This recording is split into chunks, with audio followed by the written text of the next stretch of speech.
You are listening to Proof Text, a Glossa House podcast exploring scripture with Dr. T. Michael W. Halcomb and Dr. Fredrick J. Long. Welcome and enjoy. Hello and welcome to Proof Text. I'm Michael Halcomb and I'm here with Dr. Fredrick J. Long, and we're continuing to talk about pronouns. You got to get your grammar vitamins. This is the place to go. Get your grammar meat. This is the place to go. I think this is episode 8 or 9 on pronouns. So, Fred, what are we talking about here? Yeah, last time we looked at the reflexive pronoun, which occurs 399 times. Today we're going to be looking at the possessive pronoun or pronominal adjective. It occurs 116 times. So the possessive pronoun or the possessive adjective. So these have two forms. Now, hold on, before you run, you just use the word pronominal. What do you mean by that? Well, this something that acts like a pronoun. This in form really is an adjective, but it has a reference to a noun like a pronoun would. So it's a pronominal adjective. So it's an adjective that acts like a pronoun, but it can be classed as a type of a pronoun. So there's kind of overlap in grammar here. So in the singular, you have emos, emu, emui, imon. Those are second declension endings on this form, emos, and those all mean my.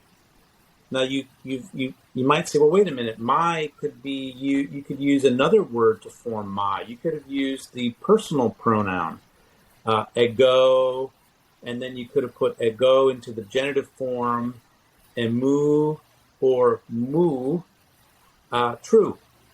Yeah, and remember that emu is the emphatic form of that. You have two choices. You have mu and emu.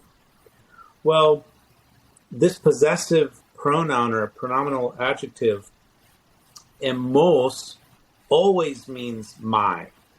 And so you could use emos as an adjective. So if you're talking about like my apostle, you'd say o emos apostolos. That would be my apostle.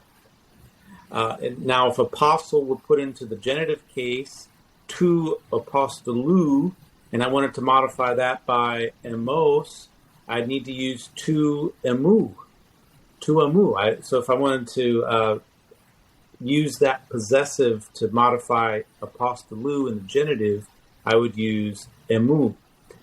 So you also have the plural form, emeteros. Emeteros means our.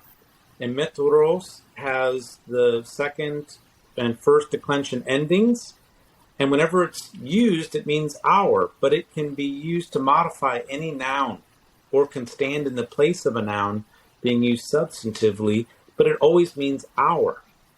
So even though you can put it into these different cases, it always means our. The second person is sos, and then goes sos, su, si, son. That always means your, singular. And the plural, it's umeteros. Umeteros means your, plural.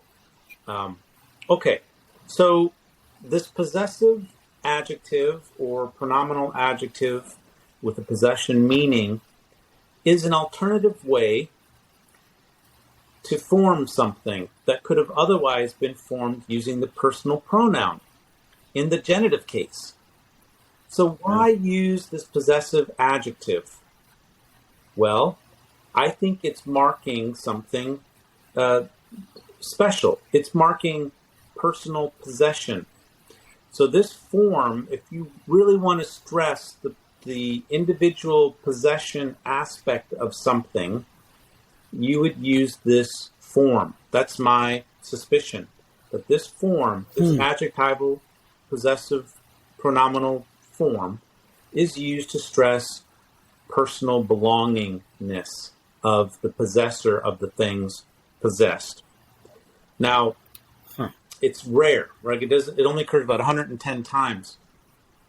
So some examples of this: when Jesus is praying for the world, and when he's praying before he dies in John chapter 17, there's a lot of pronouns of all different types being used here, but particularly first person personal pronouns, second person pronouns, but then also possessive pronouns. So here, and let's look at 17:9. He says, I ask on their behalf. I do not ask on behalf of the world, but on behalf of those whom you have given me, for they are yours. For they are yours. There's an example of a possessive pronoun. Su. Su is in the nominative plural form, and it's a predicate adjective of the verb isen. They are su. They are yours. Okay, so what that would indicate is that these people that Jesus is handing over to the Father are the Father's, and there's a special emphasis on the ownership of the Father in regard to these people that Jesus has handed over. So that's verse 9. Look at verse 10.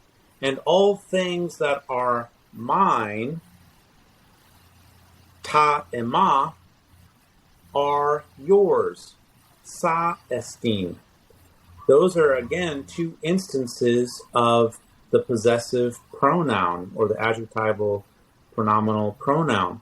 So ta ema panta sa estin. All the things that are mine are sa. They're yours. Now those are neuter plural nominative forms. Again, there's this intimacy.